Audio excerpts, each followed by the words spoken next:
अध्याय 1 प्रारंभिक कथन। क्या, कब, कहाँ और कैसे। रशीदा का सवाल। रशीदा बैठी अखबार पढ़ रही थी। अचानक उसकी निगाह एक सुर्खी पर पड़ी। 100 साल पहले। वो सोचने लगी कि ये कोई कैसे जान सकता है कि इतने वर्ष पहले क्या हुआ था। कैसे पता लगाएं? ये जानने के लिए कि कल क्या हुआ था तुम रेडियो सुन सकते हो, टेलीविज़न देख सकते हो या फिर अखबार पढ़ सकते हो। साथ ही ये जानने के लिए कि पिछले साल क्या हुआ था तुम किसी ऐसे व्यक्ति से बात कर सकते हो जिसे उस समय की स्मृति हो। लेकिन बहुत पहले क्या हुआ था ये कैसे जाना जा सकता है? अतीत के बारे में हम क्या जान सकते हैं? अतीत के बारे में बहुत कुछ जाना जा सकता है, जैसे लोग क्या खाते थे, कैसे कपड़े पहनते थे, किस तरह के घरों में रहते थे। हम आखेटकों यानी शिकारियों के, पशुपालकों, कृषकों, शासकों, व्यापारियों, पुरोहितों, शिल्पकारों, कलाकारों, संगीतकारों या फिर वैज्ञानिकों के जीवन के बारे में जानकारियां हासिल कर सकते हैं।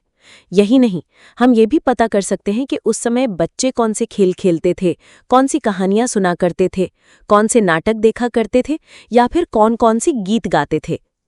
लोग कहाँ रहते थे। मानचित्र 1 पृष्ठ 2 में नर्मदा नदी का पता लगाओ।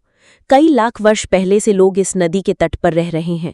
यहाँ रहने वाले आरंभिक लोगों में से कुछ कुशल संग्राहक थे जो आसपास के जंगलों की विशाल संपदा से परिचित थे।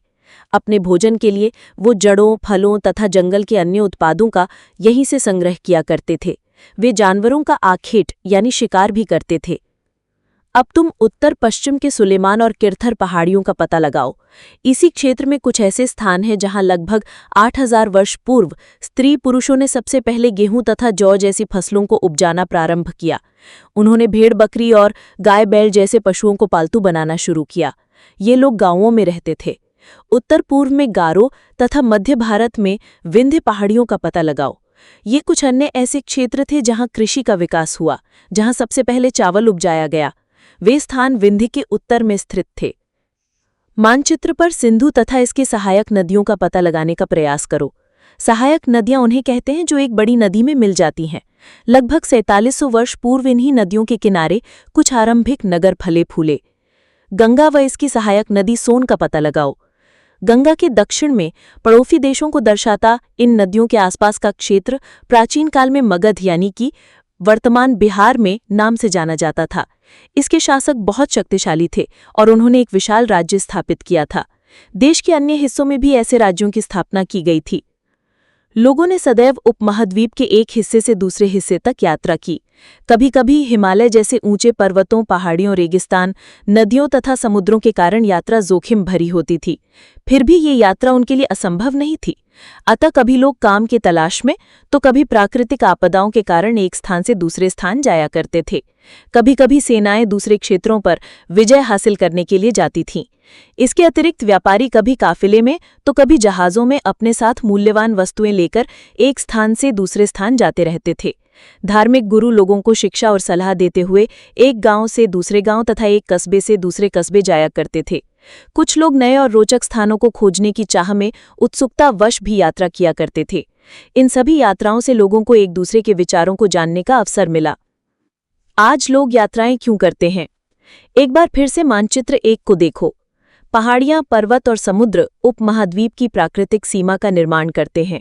हालांकि लोगों के लिए इन सीमाओं को पार करना आसान नहीं था। जिन्होंने ऐसा चाहा वे ऐसा कर सके। वे पर्वतों की ऊंचाई को छू सके तथा गहरे समुद्रों को पार कर सके। उपमहाद्वीप के बाहर से भी कुछ लोग यहाँ आए और यहीं बस गए। लोगों के इस आवागमन ने हमारी सांस्कृतिक परंपराओं को समृद्ध किया।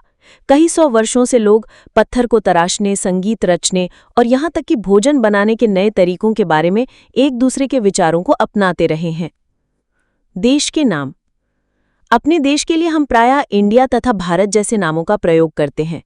इंडिया शब्द इंडस से निकला है, जिसे संस्कृत में सिंधु कहा जाता है। अपने एटलस में ईरान और यूनान का पता लगाओ।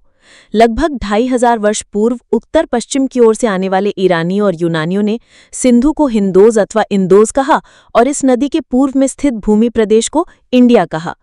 भारत नाम का प्रयोग उत्तर पश्चिम में रहने वाले लोगों के एक समूह के लिए किया जाता था। इस समूह का उल्लेख संस्कृत की आरंभिक कृति लगभग 3500 वर्ष पुरानी ऋग्वेद में भी मिलता है। बाद में इसका प्रयोग देश के लिए होने लगा। अतीत के बारे में कैसे जानें? अतीत की जानकारी हम कई तरह से प्राप्त कर सकते हैं। इनमें से एक तरीका है अतीत में लिखी गई पुस्तकों को ढूंढना और पढ़ना। ये पुस्तकें हाथ से लिखी होने के कारण पांडुलिपि कही जाती हैं। अंग्रेजी में पांडुलिपि के लिए प्रयुक्त होने वाला मैन्युस्क्रिप्ट शब्द लैटिन शब्द मेनु, जिसका अर्थ हाथ है, से निकला है। ये पांडुलिपियां प्रायः ताड़पत्रों अथवा हिमालय क्षेत्र में उगने वाले भूर्ज नामक पेड़ की छाल से विशेष तरीके से तैयार भोजपत्र पर लिखी मिलती हैं। इतने वर्षों में इनमें से कई पांडुलिपियों को कीड़ों ने खा लिया तथा कुछ नष्ट कर दी गईं। फिर भी ऐसी कई पांडुलिपियां आज भी उपलब्ध हैं। प्रायः ये पांडुलिपियां मंदिरों व विहारों में प्राप्त होती हैं। इन पुस्तकों में धार्मिक मान्यताओं व व्यवहारों, राजाओं के जीवन, औषधियों तथा विज्ञान आदि सभी प्रकार के विषयों की चर्चा मिलती है। इनके अतिरिक्त हमारे यहाँ महाकाव्य, कविताएं तथा नाटक भी हैं। इनमें से कई संस्कृत में लिखे हुए मिलते हैं, जबकि अन्य प्राकृत और तमिल में है। प्राकृत भाषा का प्रयोग आम लोग करते थे। हम अभिलेखों का भी अध्ययन कर सकते हैं। ऐसे लेख पत्थर अथवा धातु जैसी अपेक्षाकृत कठोर सतहों पर उत्कीर्ण किए गए मिलते हैं। कभी कभी शासक अथवा अन्य लोग अपने आदेशों को इस तरह उत्कीर्ण करवाते थे ताकि लोग उन्हें देख सकें, पढ़ सकें तथा उनका पालन कर सके। कुछ अन्य प्रकार के अभिलेख भी मिलते हैं जिनमें राजाओं तथा रानियों सहित अन्य स्त्री पुरुषों ने भी अपने कार्यों के विवरण उत्कीर्ण करवाए हैं। उदाहरण के लिए प्रायः शासक लड़ाइयों में अर्जित विजयों का लेखा जोखा रखा करते थे। क्या तुम बता सकती हो कि कठोर सतह पर लेख लिखवाने के क्या लाभ थे? ऐसा करवाने में क्या क्या कठिनाइयां आती थीं? इसके अतिरिक्त अन्य कई वस्तुएं अतीत में बनी और प्रयोग में लाई जाती थीं।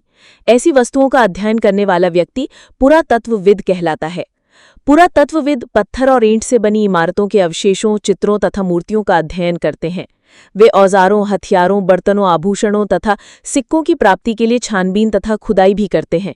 इनमें से कुछ वस्तुएं पत्थर, पक्की मिट्टी तथा कुछ धातु की बनी हो सकती हैं। ऐसे तत्व कठोर तथा जल्दी नष्ट न होने वाले होते हैं। पुरातत्वविद जानवरों, चिड़ियों तथा मछलियों की हड्डियां ढूंढते हैं।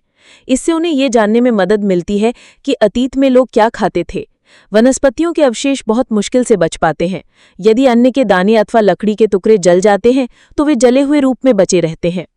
क्या पुरातत्वविदों को बहुधा कपड़ों के अवशेष मिलते होंगे? पांडुलिपियों, अभिलेखों तथा पुरातत्व से ज्ञात जानकारियों के लिए इतिहासकार प्रायः स्रोत शब्द का प्रयोग करते हैं। इतिहासकार उन्हें कहते हैं जो अतीत का अध्ययन करते हैं। स्रोत के प्राप्त होते ही अतीत के बारे में पढ़ना बहुत रोचक हो जाता है, क्योंकि इन स्रोतों की सहायता से हम धीरे धीरे अतीत का पुनर्निर्माण करते जाते हैं। अतः इतिहासकार तथा पुरातत्वविद उन जासूसों की तरह है जो इन सभी स्रोतों का प्रयोग सुराग के रूप में कर अतीत को जानने का प्रयास करते हैं। अतीत, एक या अनेक? क्या तुमने इस पुस्तक के शीर्षक हमारे अतीत पर ध्यान दिया है? यहाँ अतीत शब्द का प्रयोग बहुवचन के रूप में किया गया है। ऐसा इस तथ्य की ओर ध्यान दिलाने के लिए किया गया है कि अलग अलग समूह के लोगों के लिए इस अतीत के अलग अलग मायने थे। उदाहरण के लिए पशुपालकों अथवा कृषकों का जीवन राजाओं तथा रानियों के जीवन से तथा व्यापारियों का जीवन शिल्पकारों के जीवन से बहुत भिन्न था। जैसा कि हम आज भी देखते हैं, उस समय भी देश के अलग अलग हिस्सों में लोग अलग अलग व्यवहारों और रीति रिवाजों का पालन करते थे। उदाहरण के लिए आज अंडमान द्वीप के अधिकांश लोग अपना भोजन मछलियां पकड़कर, शिकार करके तथा फल फूल के संग्रह द्वारा प्राप्त करते हैं। इसके विपरीत शहरों में रहने वाले लोग खाद्य संपूर्ति के लिए अन्य व्यक्तियों पर निर्भर करते हैं। इस तरह के भेद अतीत में भी विद्यमान थे। इसके अतिरिक्त एक अन्य तरह का भेद है। उस समय शासक अपनी विजयों का लेखा जोखा रखा करते थे। यही कारण है कि हम उन शासकों तथा उनके द्वारा लड़ी जाने वाली लड़ाइयों के बारे में काफी कुछ जानते हैं, जबकि शिकारी, मछुआरे, संग्राहक, कृषक अथवा पशुपालक जैसे आम आदमी प्रायः अपने कार्यों का लेखा जोखा नहीं रखा करते थे। पुरातत्व की सहायता से हमें उनके जीवन को जानने में मदद मिलती है। हालांकि अभी भी इनके बारे में बहुत कुछ जानना शेष है। तिथियों का मतलब। अगर तुमसे तिथि के विषय में पूछे तो तुम शायद उस दिन की तारीख, माह, वर्ष जैसे कि 2000 या इसी तरह का कोई और वर्ष बताओगी। वर्ष की ये गणना ईसाई धर्म प्रवर्तक ईसा मसीह के जन्म की तिथि से की जाती है।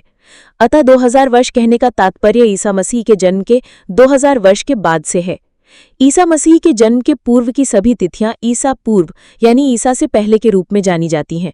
इस पुस्तक में हम 2000 को अपना आरंभिक बिंदु मानते हुए वर्तमान से पूर्व की तिथियों का उल्लेख करेंगे।